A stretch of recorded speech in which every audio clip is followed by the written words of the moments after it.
Ladies and gentlemen, may I have your attention, please? Mitchell Rullane here, host of the Wrestling Diaries, a podcast show for the average Joe. No, it is not about professional wrestling, but that stuff is okay, right? If you like it, you should still watch this anyway. It's kind of where I got the influence for the name, partially. You should follow us on YouTube, subscribe, like, hit the notification bell, share it with everybody, anybody that you think this is relevant for, the people in everyday society, the things they struggle with, they wrestle with, right? Because struggle is part of our humanity, and I believe that. And also follow us on every platform that hosts podcasts, like Apple Podcasts, Spotify, and the plethora of all the other ones. We have a interesting, awesome guest on today by the name of Marie-Pierre Lussier. I don't know. I don't forget how to say the last name again. Marie-Pierre, Lussier. It's all good. You got it. Lussier. Yeah, that's French, right? Correct. Obviously. Hey, thank you for being on the show today. I really appreciate it. Thank you. For anybody wondering, which I'm sure they're not, we had a lot of scheduling conflict, but we finally got her on the show. I feel like she's a celebrity, you know? It was so hard to get her on there. Whoop, whoop. So, Marie, tell us, everybody listening in, a little bit about yourself. Well, where to begin? So, as people have probably figured out, I'm Canadian, originally from the Quebec area, and I recently relocated with my husband from Toronto to North Carolina. I'm actually in Raleigh here, so we've been set up here since November, and actually really enjoying the culture, the activities and everything that's happening down here. It's beautiful weather, which we're liking. No more snow, woo! So that's the reason why we're down here, and yeah, and I've started a business actually to help people through their mental health and issues, coach them through and get them back to health. And so I'm really excited about that. Heck yeah. So you were telling me earlier that your husband is American, correct? Now, how Correct. did he end up in Toronto? Was he just vacationing and he saw you and he's like, ooh, look at her. Actually, it's kind of boring. It's one of those job things. So he had a job opportunity and What does he do? they What does your husband do? he works for a medical equipment company, Okay. and he was in the service department. At the time, it was only a American subsidiary. The company is actually German, and they were looking to start a Canadian arm to the branch, I guess. And so he was offered a position up there, and so he went up, and I think they started as a team of 4 or 5 people, and now it's almost 200 employees up in Canada. But now he shifted since then, and that was probably over about 16 years ago, and they asked him to come back, and so here we are. Wow. Can That's you imagine spending that much time with one company, like over 20 years? That's kind of crazy. yeah, I Nobody does can't that imagine ever doing that at all. I hate repetition. anymore. I do. I Well, really do. he's had a lot of different jobs or positions within the organization, but still within the same box for over 20 years. That's Yeah. So you're an engineer, right? You said that? yes, mechanical. What's that all about? Want to hear about that? Well, that's a great question. What is in the life of an engineer? I've always wondered. I don't really know any engineers personally. Well, I can tell you, I trained for it, but I have never done or worked as an engineer a single day of my life because I actually don't like it at all. Yeah. Why'd you get the degree? Well, it was one of those things, when you're a kid and you're like 16, you have no idea what you want to do. And people say, oh, you're good at math, you're good at science, you could be a scientist, a math teacher, or an engineer, or a few other options, but career counselors and whatnot. So I was kind of plopped into that box and pushed on my way into that direction. At the time, I actually really enjoyed music and art and stuff like that, and I was hoping to do something a little bit more artistic. But it's not a job where you can learn money. And as my father, I remember he told me, he's like, "What, you're going to play metro, your violin in the metro in the which is the subway in Montreal for a living." So I was pushed into engineering. So I did it. I got my degree. I succeeded. I actually did pretty well. But as you go through school, sometimes you find out it's like, I don't know that I really want to do this for a living because I don't like it. So What I got didn't my degree. you like about it? Honestly, a lot of it is you're sitting at a desk all day long, looking at a computer. And a lot of it is, especially when you begin, is isolated. Like you work by yourself. So it's not really teamwork. You don't really interact with people. And I don't know about you, but sitting in your own little corner for 8 hours a day for years on end. It's not my gig. I used to have a job once upon a time sitting in a cubicle. And I would sit there, and I'm a daydreamer big time. And I would sit there and I would watch the birds fly outside on the trees. And somebody's listening to this and like, oh, this is going to be a cute poetic story. No, it's not. So I'm sitting there and I'm just thinking about, I wonder how quickly it would take me to get up and run and jump through that window. That's how bad I hated that job. Under those fluorescent, soul-sucking fluorescent lights, worrying about my boss coming over to see me, looking at my Facebook or something. I'm hoping that you didn't stay there for very long then. No, absolutely not. So I was raised up by, my mom has a strong work ethic, but she's not a dreamer. She doesn't have a lot of high ambitions. She was raised up the same way to just be, a worker ant, drone. And, she's all about 40 hours and benefits and full-time and insurance and all that stuff. And, I've been the opposite. I want to create something. I want to do my own thing in life. And so I grew up around that. And so initially when I started working as, in teenagehood and all that stuff, I would stick with jobs and all this stuff because it was just ingrained in me. But as time went on, I just felt so cramped and I never understood why. And then as I, became a young adult, I realized what it was. It's just because it just wasn't my thing, It's funny. It sounds like we could be related. Are our parents related possibly? Maybe. I don't know. Maybe it's just a generation. I don't know. But you said you wanted to be like an artsy person. I can totally see that. You seem like that kind. Is that stereotype? I always liked music. I always loved art, as you were mentioning earlier. And so, I'm necessarily good at creating any of that, but I really enjoyed it. And if I had maybe a little bit more room to explore it, maybe I could have, enhanced those skills over time. I believe that art is in the eye of the beholder, right? It's all subjective. So it's like, what somebody thinks is crap, somebody else might think is beautiful, and vice versa. What kind of music do you like? Oh, I listen to pretty much everything, except country, or really, really heavy metal. Or see, I totally was gonna. I thought she looked like a death metal chick, Matt. I was like, oh, this chick listens to Cannibal Corpse, Morbid Angel, Deicide. Don't look those bands up. They're evil.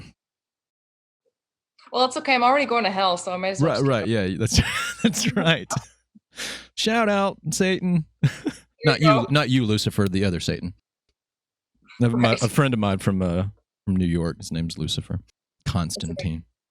Anyway, what kind of music? What's your forte? What's your default? Like alternative rock or jazz?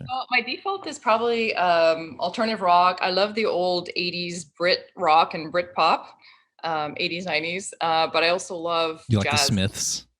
I love the Smiths. Oh, Morrissey. Yes, actually, he's hilarious though. I saw him in concert years ago back in Toronto. What did you see, Morrissey or the Smiths? Morrissey. Oh, Morrissey. Nice. Okay.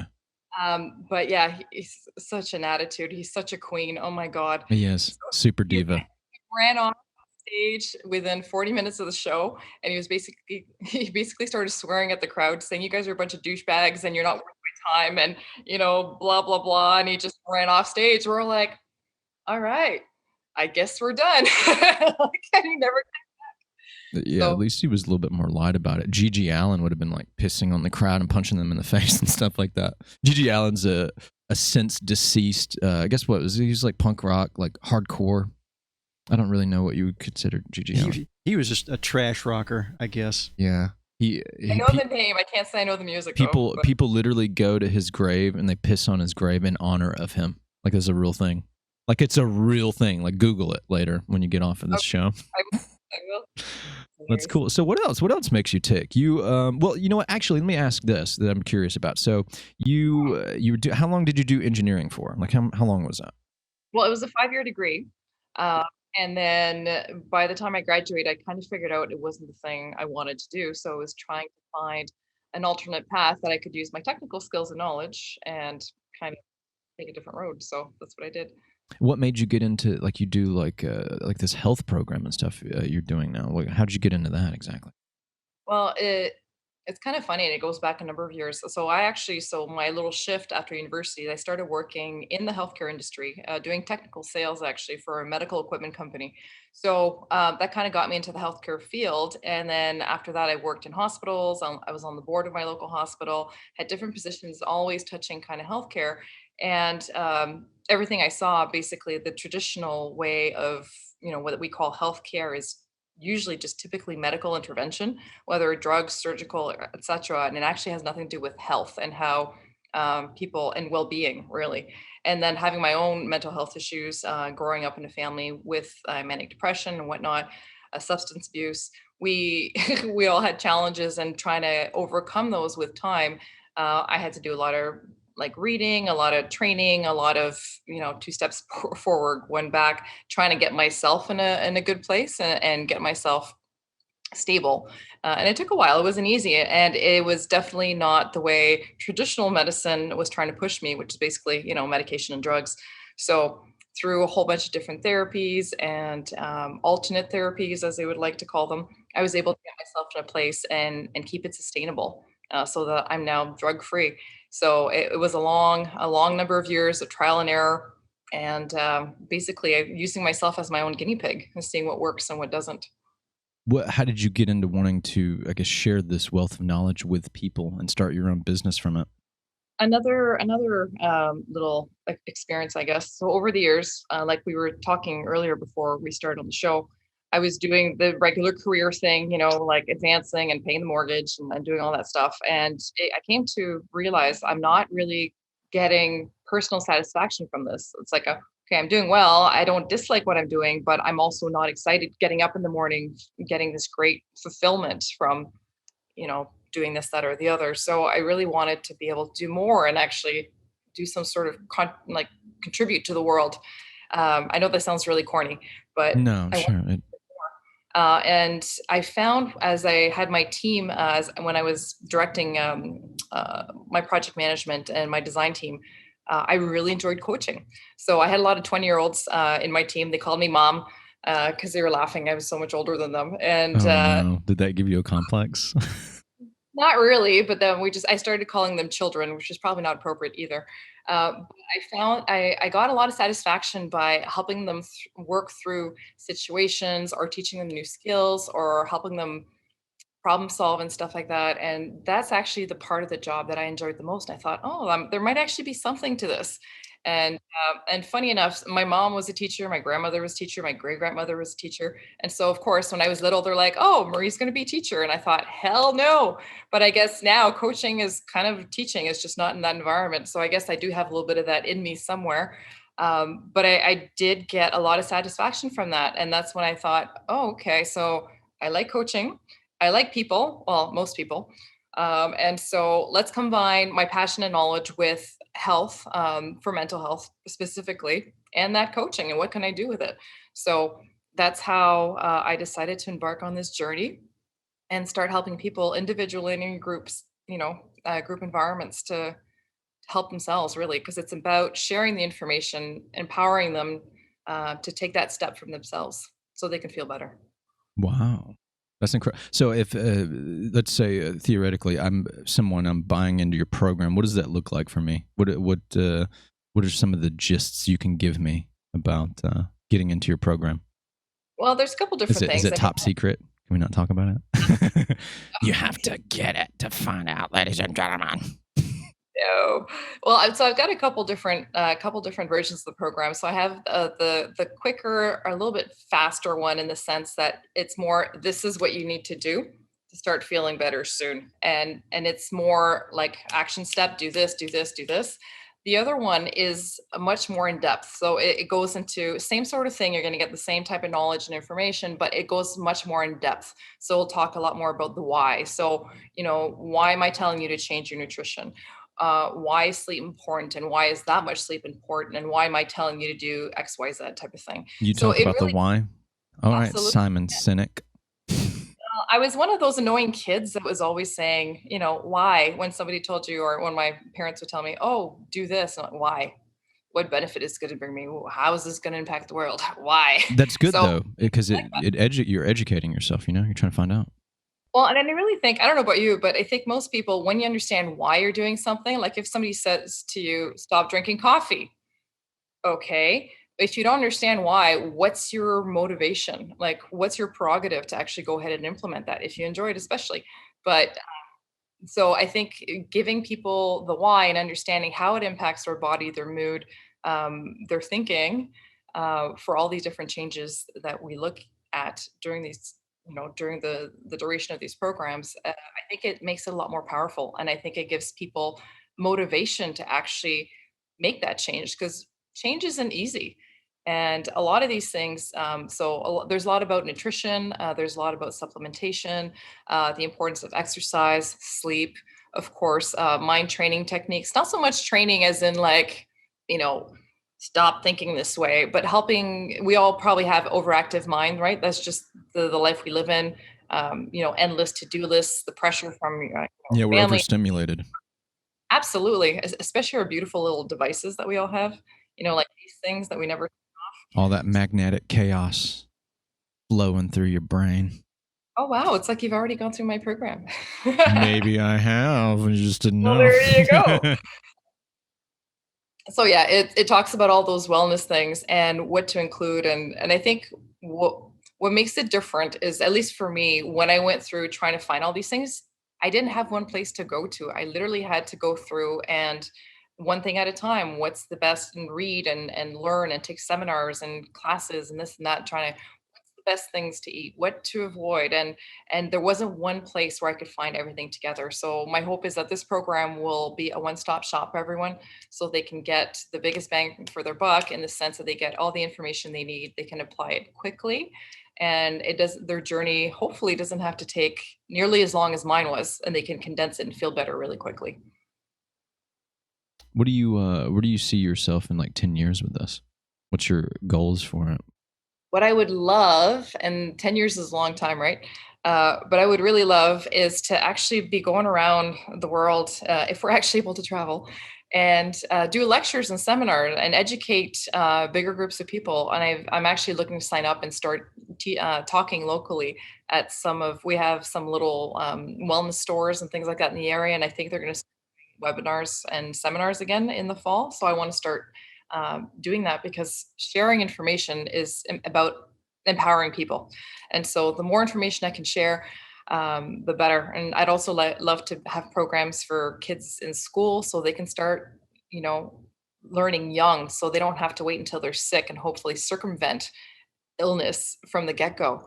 So that's where I'd like to be. Have programs that are available for people everywhere. Yeah, you getting out in the public and doing public speaking stuff is genius. This is like an excellent way to network yourself. I used to do speaking engagements for the nonprofit organization I used to work for, volunteer with. And man, it networked me out so hard. Like so many people were like giving me business cards and wanting me to like speak for them, and like I was getting messages all the time, and I mean, none of it at the time was like relevant to me because I was just doing this. It's just what I was doing. But yeah, it got me a lot of exposure, and ended up, no, I don't really do it anymore because I think I'm a asshole. But that's not true. That's not true. I don't do it anymore just because I don't do it anymore. But no, my point is like, yeah, when you start doing that, man, your numbers are probably just gonna go.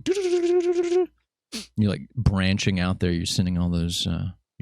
Creating this web for yourself. That's good. I would have loved to get started by now, but a lot of events are either not happening or have been canceled or pushed back. And Right, because of all that.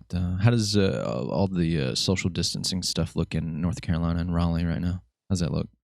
kind of funny. Some places are, and it really depends. Like, and I think like most places in the country, there's extremes. So there are those who are deadly afraid of this thing and walking out with like face shields and masks and gloves and the whole bit and wearing them in their cars. And there's other people, like you were saying, down where you are, that walk around like there's nothing happening, no masks, no nothing. Funny enough, we went to a brewery yesterday to pop in because we have some friends who had a food truck there. So we're like, let's go give them some support and buy some grub and have a couple pints. And the place was jam packed, like people sitting on top of each other. I think I saw one guy wearing a mask, and it wasn't any of the bartenders or waitresses or anything. So it was as if like the good old days. And I was like, Oh wow, that's the first time I've seen it like that extreme. But then, you'll go into another establishment down the street, everyone's like 20 feet apart. So it's really hit and miss. It's all over the place. What's the governor of North Carolina? Who's that? Do you know? I do know. I see his face. I can't remember his name for the life of me right now. That's fine. When the show's over, just give me his information, his number, and I'm gonna call him and let him know what you people are doing. Y'all breaking the law. You're just terrible. You're killing people. What are y'all doing? I know, right? They'll be like, What are we all who's this doing? person? Like, hi, I'm from Alabama. I just wanted to tell you these people were in a bar with no mask on. I was going to say, you have to put on more of an accent. Otherwise, he's not going to believe you're from Alabama. There's Ding Dong Dale, Duty in the well. Was that better? That's much better. People, so down here, speaking on that real quick, a little tangent we'll get off on. People down here are like, oh, man, so where are you from? And I'm like, where am I from? Like, yeah, I'm from China. That's my go-to. Or what do I say? Either China or I'll be like, oh, I'm from Canada.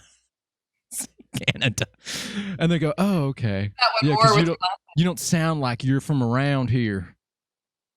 Matt doesn't either. Matt has a Michigan accent. You were born and bred here, though, right? Yeah, I was. Yeah, Yankee. Jesus Christ. We all suck when it comes to Southern accents, I guess. Yeah, I mean, I probably, here's the thing. I'm sure I have like a little twang. I say y'all, Yeah. So yeah. I don't know. A little twang, but it's very minor. You don't really hear it. Yeah. Maybe more like Virginia y'all accent, not so much. Right. Is your husband? Is he a Southern gent? Does he have an accent? No, he's from New York. He's from New York. Oh no. Coffee. I'm gonna need some coffee. What does he look like? Is he Italian?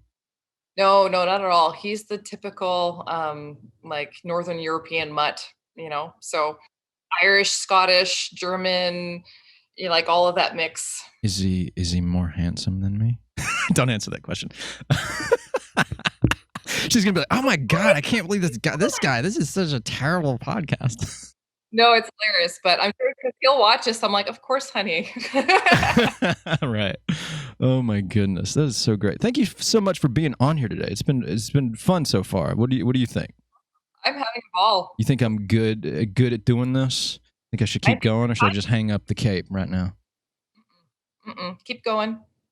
I wanted to do this show because, first of all, I never really realized this, and people were telling me about it, that like I'm a good conversationalist or whatever, and this is what other people said about me. And then I feel like as time went on and I started kind of like really thinking about it, like I feel like that's a really good thing. Because I'm curious too, so when I talk to people, I like to ask questions about stuff because I want to learn. I'm always trying to tell people, that from the moment you're born to the moment you die, you're always growing in a mental aspect. You're always learning something. And I mean, especially down here, there's so many people that like they get to a certain point and they're like, oh, I've attained all of human knowledge. I'm done. And I'm like, really? That's so silly. Like, my mom, at least, is open enough to where she says, oh, yeah, me too. I feel like I learn as more time go on. I'm 70-year-old. I still learn. And does your mom actually talk like that, or is that how you think of her? Matt, you can answer this. I see that you want to. She straight up sounds exactly like that. Really, I'm probably not even doing it. I'm doing like a very watered down version, but more or less. Oh, baby, you never call me. What happened? If she ever watches this, she's going to be pissed. She won't be pissed. She'll know. She'll just say, I don't sound like that. I don't sound like that. Yeah, she'll just roll her eyes and she's like, oh, he crazy. He crazy. I don't know. He like his father. That's what she always says. Every time I ever did anything bad in life, it's just like my father. Probably. I don't know. Oh, well, I've been there too. And my mother has a big accent as well. So I hear you. So what is a Canadian accent? Can you do one? Can you do one for us? Well, a Canadian accent is what I sound like. A French Canadian accent. Yeah, that's what I meant. A French Canadian. Well, what are you talking about? I don't understand. Tabarnak. I don't know what to say. Oh, I am so tired. Can you close the light? That's awesome. Do you know who George St. Pierre is? I know the name. So he's one of the greatest champions of all time. He's a former welterweight champion of the UFC, French Canadian. Okay. He's one of the most incredible victory records in MMA, and he's super smart. And yeah, sounds just like that. He's literally one of my in my like list of top like athletes. He's in my top 3. I really like him because he's super smart. He's really good. He's very well rounded, and he's a really cool guy. He doesn't talk a lot of shit, but in the ring, he's just a monster. But but like if you talk to him in real life, or you see him in interviews, he's super just kind of shy and quiet. He was on London Real with Brian Rose not too long ago.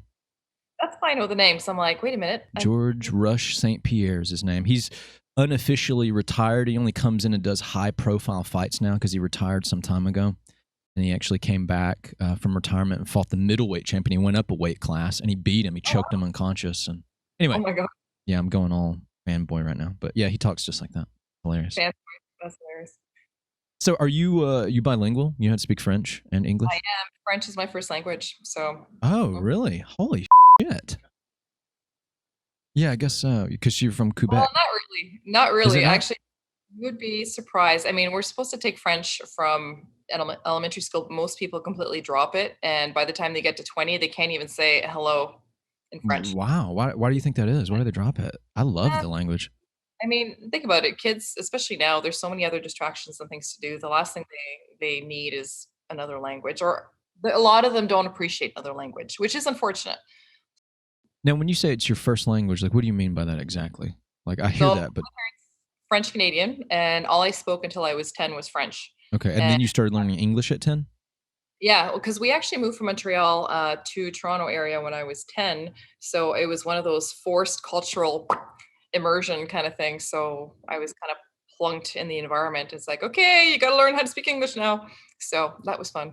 For somebody whose first language is another language off of English, I never would have guessed it. Like if I ever spoke to you for the first time on the phone and didn't see your face and didn't know your background or any of this stuff, I would just assume that you were somebody from like somewhere around up north, maybe. And I'm just like, oh, I've never assumed that you were like French Canadian or any of that stuff. Like your English is pretty good. I mean, you do say a boot. Thanks. I mean, maybe not a boot. Yes, I sound like a northerner. Got it. A northerner. Yeah.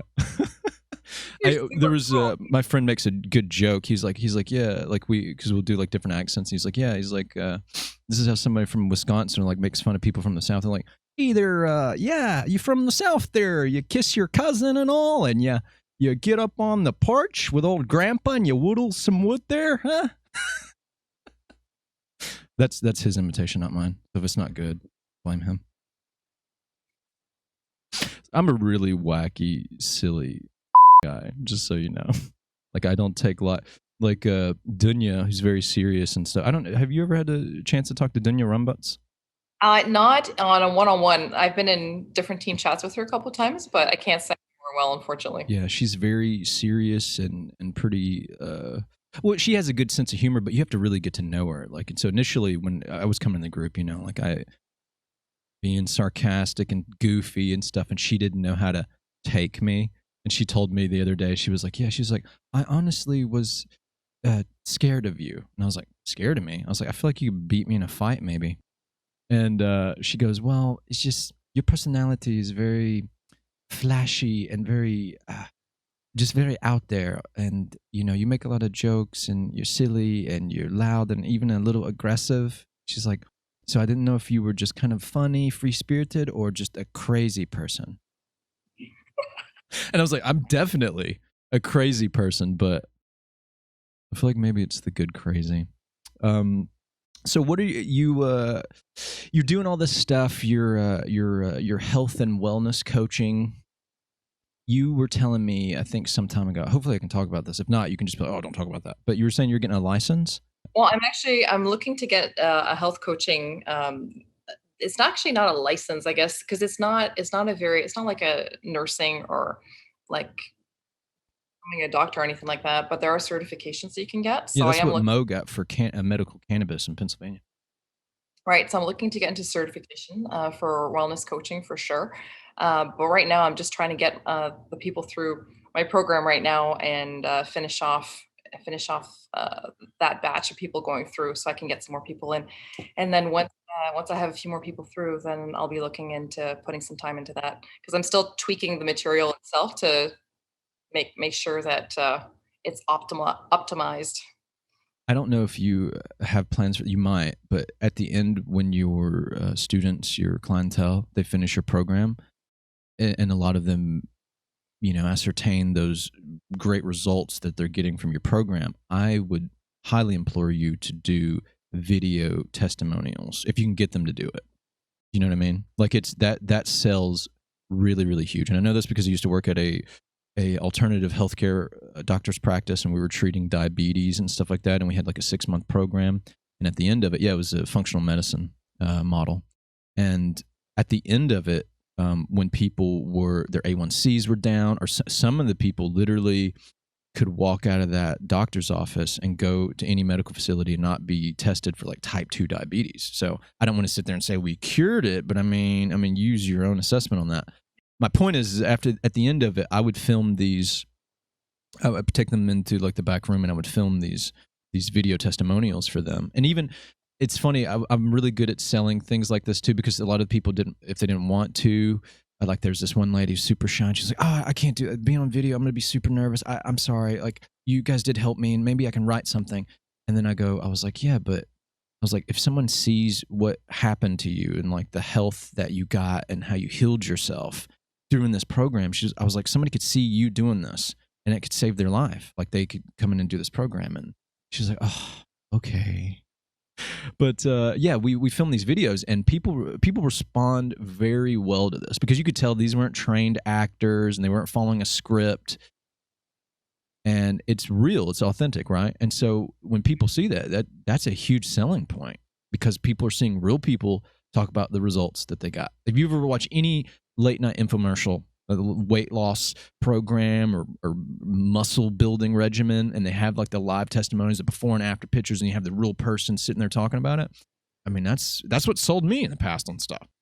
I would, I feel like you should do that. Definitely. If you don't already have a plan to, you should. I'm trying to tell Mo to do that with his patients too, to do video so many testimonies. people, like you said, are averse to the camera though, right? So that's a big fear. So it's trying to get people over that. I was one of them, so I get it. Really? I never would have guessed. Yeah. You seem like a natural cis. I've had practice with all the vlogs that we had to do. Oh, yeah. That's true. It's funny. This stuff has never bothered me whatsoever. When that was one of the requirements in the academy, I was like, really? Taking it out and filming it? Dude, I already do that now. I do it now. I was like, really? That's what it is?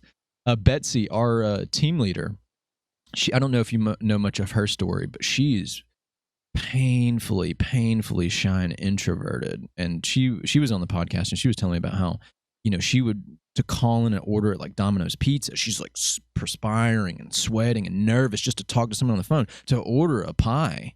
And I was like, really? Wow. And then when I kind of see, like, talking to her more, I see why Brian and the powers that be chose her to be a team leader for London Real, because she was forced to do those vlogs, and she was crying and freaking out about it. And then she just did it. And through time, she just became accustomed to it, to doing it. And then they saw that transition for her. So they were like, oh, this person would be a perfect coach for the program. And it's just crazy how that works, right? Exactly what happened to me. I remember I was freaking out at first. I think it took me a couple hours to try to get ready to do my first one. And then finally I said, forget it. Let's just roll. And I never looked at them after. That was the trick for me, I think. Don't look at it, because then you criticize, you're not happy with your hair or how you look or what you say. And then you redo and you waste time. It's like, no, you just gotta get her done, Get her done. Get her done. Wait, you never heard that before? Is that a northern? Yes, that's Larry the Cable Guy, who's from there you go. Isn't he from Oregon or something like that? Oh man. So what do you think you're gonna do in March if we don't go to graduation? You gonna be disappointed?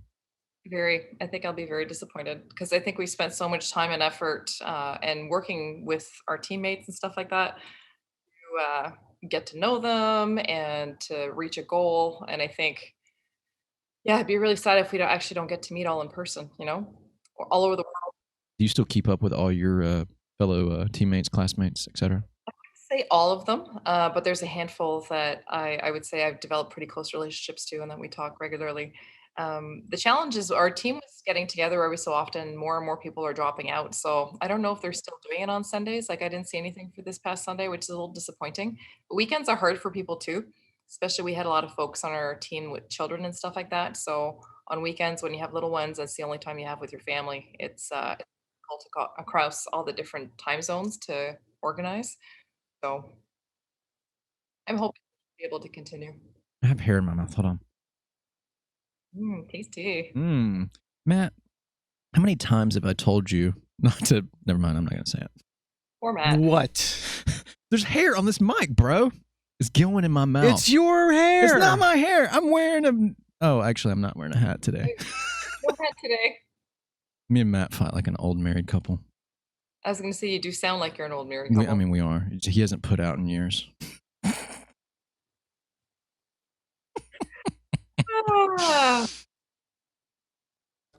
No. This is how you better not. If you do that, Matt, we're not friends anymore. Make sure you got stuff to do, Matt. That's all. So now I'm going to get to the point of the show that we get a little bit deeper. I mean, you've talked about a little bit with some personal stuff, but what are you, Maddie, my dear? What are you wrestling with right now? What are some of the, like, I mean, it could range from anything very personal to something a little bit more broad. What are you wrestling with right now? What are you trying to overcome? What's some of the demons you got fighting with?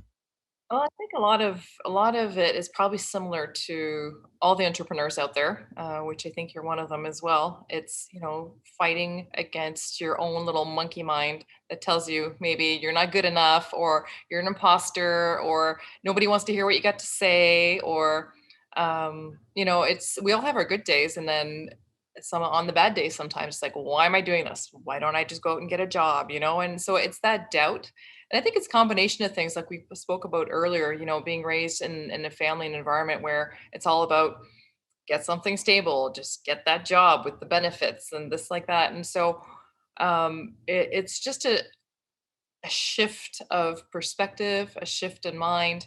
And I think, and I've spoken to a number of friends who have started their own companies and whatnot. And again, like Marie, you're not the first and you won't be the last. Everyone that goes through this and starting a business struggles with these self-doubts, which I think we all have. And they're all a little bit different. We all have different reasons for them, but they're there. And he says, just keep going at it. I was talking to a good friend actually in Canada, and he's like, you just have to keep pushing through and success will come.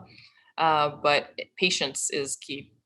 Yeah. The famous painter Vincent van Gogh, that quote where he says that doubt creeps into his mind when he's painting a piece. And tells him he sucks. He can't. I'm paraphrasing all this.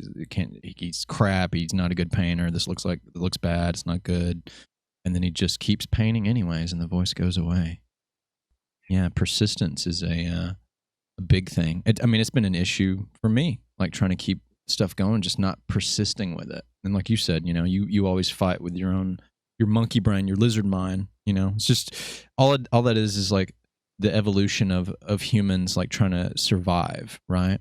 Like, because it feels uncomfortable, it's not nice, so it tries to steer you away from things that are, uncomfortable or that seem challenging. Well, it gets you back to a comfort zone, right? Because that's something that that's something that. That's what the thing that Brian said, get comfortable being uncomfortable. Even before I took the course, I really kind of like was getting into that already. Like, I kind of almost thrive on it now, like getting uncomfortable, putting myself in embarrassing situations or anything that makes me feel uneasy. And like, this is just the life that I live. It's honestly, it's like my own personal drug. It's what gets me high.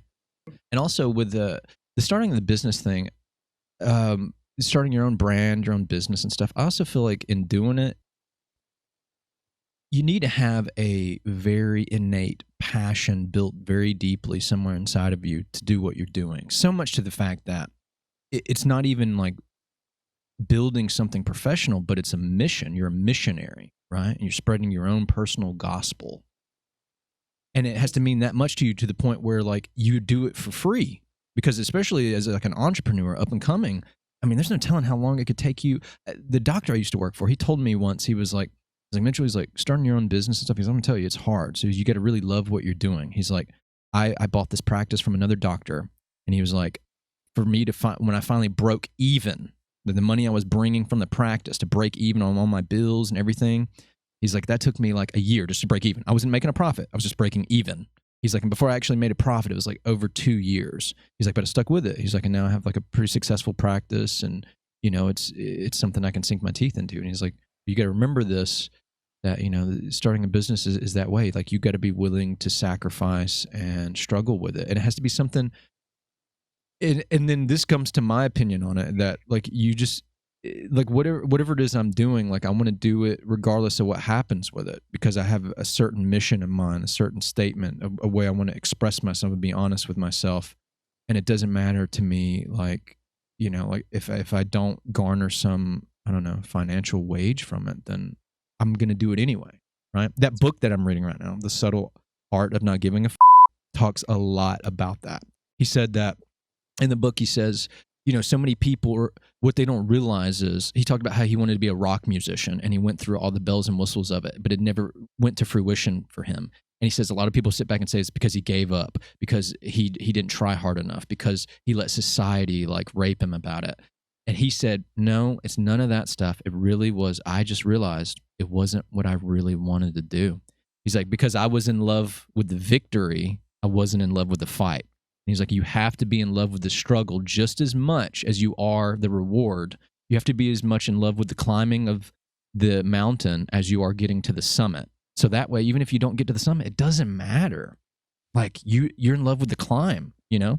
Like MMA fighters, they just like fighting. They just like, they're aggressive. They like fighting, getting punched in the face and punching people in the face, even if they don't win. This is what they want to do. It's how they express themselves. That's not my thing, I can tell you that. Getting punched in the face. Yeah, please don't do that. It'll mess up that pretty face of yours. Oh, thank you. And then I won't be able to have you on live again.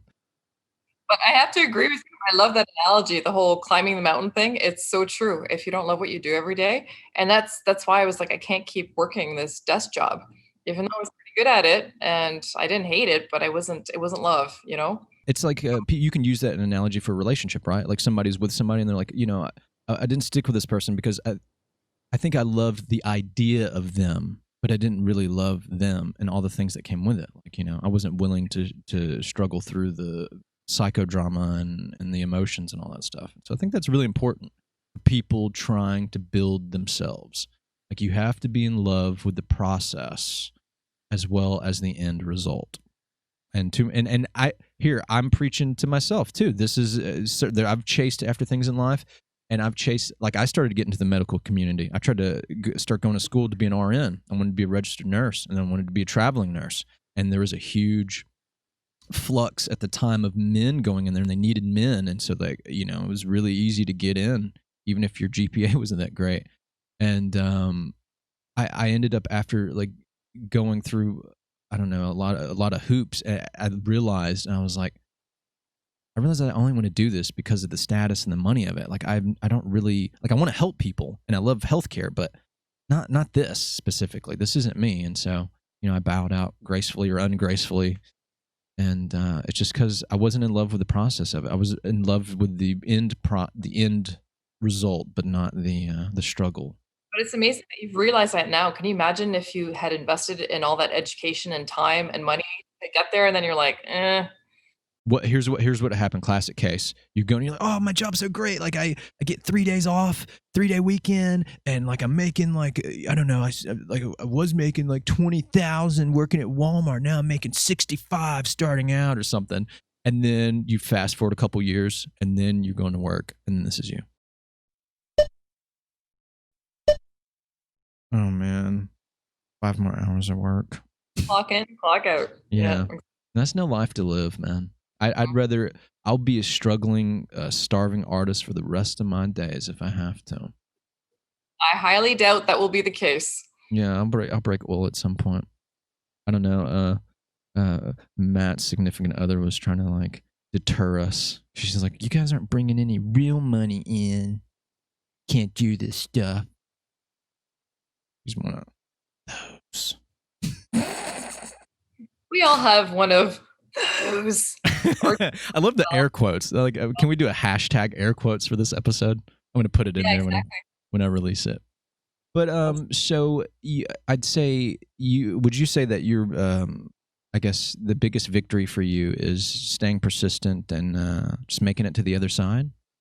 Yeah, absolutely. And sometimes I really don't feel like I'm there yet, certainly by any case. And I still have to keep pushing through. And like I said, there's good and there's bad days. But yeah, I mean, how long has it been since everything's wrapped up? Business accelerators, couple months now, almost three, going. Yeah, it ended in early June, right? So now we're in about almost mid-August. Yeah, so it's trying to push through, especially during the summer when there's so many distractions, vacations, nice weather, all that stuff. And I think right now, just across the world with this pandemic and all, it's all that extra emotional pressure and challenges with our families and friends. And I think trying to mix all that together. I know a lot of people within my group. I don't know about yours, but who have basically just given up or gone back to their day jobs because they can't handle the pressure, the stress, and it's I think so many people had some beautiful ideas and they were so passionate about what they wanted to do and they had such gifts to bring to the world. And unfortunately, because of this worldwide issue and all that extra pressure and mental angst that people are suffering and working through right now, yeah, a lot of people have given up, unfortunately, and that's the real shame because we could have all used their gifts. Yeah, I know. That's why people that do what we're trying to do and they make it out clean on the other side is a very small, minuscule number of people. Because when you start on this journey, there is so many gates and filters that you go through, right? And people get snagged on it, and that's why only it's like baby sea turtles, right? So many, like hundreds of them are born on the ocean side, and then only like a very very small fraction actually make it to the ocean. Like 117 baby sea turtles are hatched. I think I saw this in like a documentary, and then like 3 of them make it out into the ocean. Oh yeah, it's a tiny fraction. It's Yeah, kind of they get ate, they get killed, they get all kinds of stuff. It's crazy. Yeah, you just got to keep, I guess, pushing through, just no matter what, even if you have to crawl through piss and shit, like Andy Dufresne in The Shawshank Redemption. Crawl through 500 yards of sewage, come out clean on the other side. That's what you got to do. And then you're saved. And then you're saved, ladies and gentlemen. Woo! Praise Jesus. You guys say in the South, hallelujah? Is that how? Hallelujah. I'm going to tell you one thing right now. I know you're not a very religious person, but you come down here and you go to a black Southern Baptist church, baby girl. Woo! They'll put the Spirit in you. They are happy about their religion, and they're dancing and singing, and they invite you over for some soul food afterwards, and they're loving on you, hugging you. They don't even know you, kissing you on the cheek. Good time. That's hilarious. It's great. So let me ask you this in closing.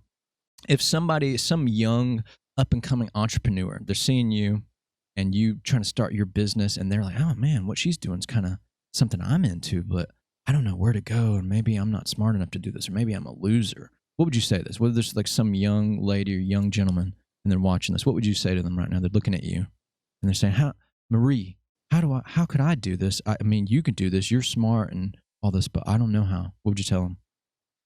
Well, I think the first thing is going back to what we said. If it's truly your passion and you think you'd enjoy the journey as much as getting to the top, then you might want to consider this. And the other thing is, if I can do it, so can you, basically. I mean, and you just have to keep persevering and you need to network and you need to just keep pushing because that's really what success is all about, right?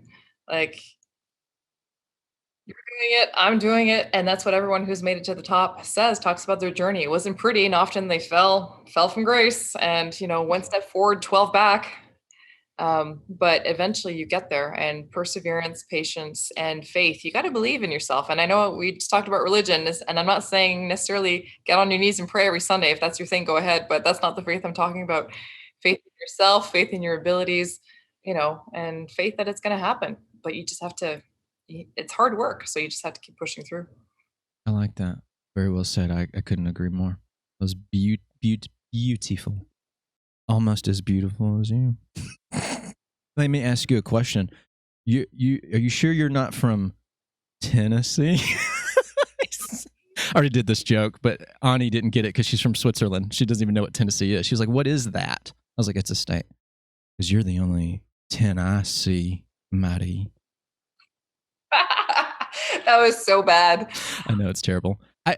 Believe it or not, though, when I was a single mingling young man, that actually would work. Are you serious? Because I would do the lines ironically, right? Like I'm doing them ironically, and the irony of it is what was funny and what made my charm shine through. There you go. I love the, Yeah. Matt, can we put in sound effects? Air quotes are like this. What is that? I don't know. It's happy fingers. Matt, when I do this, make the sound. So when she watches this next week, she'll hear the. Can I do it too? I'm pissing him off because he's gonna have to edit more of this in here. Marie, you have been such a delight. I want to have you back on the show, especially as your business is growing. You get more clientele. You should be back on again. You can promote it more. Tell people how they can find you, follow you on social media, how they can buy into your program. Go ahead, plug in. Oh, thank you. So you can find me on my website, empoweredhealth4life.com. And I'm also on all the platforms, Facebook, Twitter, Instagram. So yeah, come check it out. Empowered Health for Life. So that you can learn all about how you can improve your wellness. It's pretty cool. Excellent. Check it out, ladies and gentlemen. Marie, you are such a Canadian delight. You're an American delight too. You're just a delight all around. Why, thank you, Mitchell. Thank you for being on the show. I really, really appreciate it. Ladies and gentlemen, this is another episode of the Wrestling Diaries with your host, Mitchell Roulaine, podcast show for the average Joe. Check us out on the podcast platforms, Spotify, Apple Podcast, all the other major ones. You can also watch the videos on YouTube. Subscribe, like, comment, share, and tell me, what do you wrestle with and how can you beat it? One love.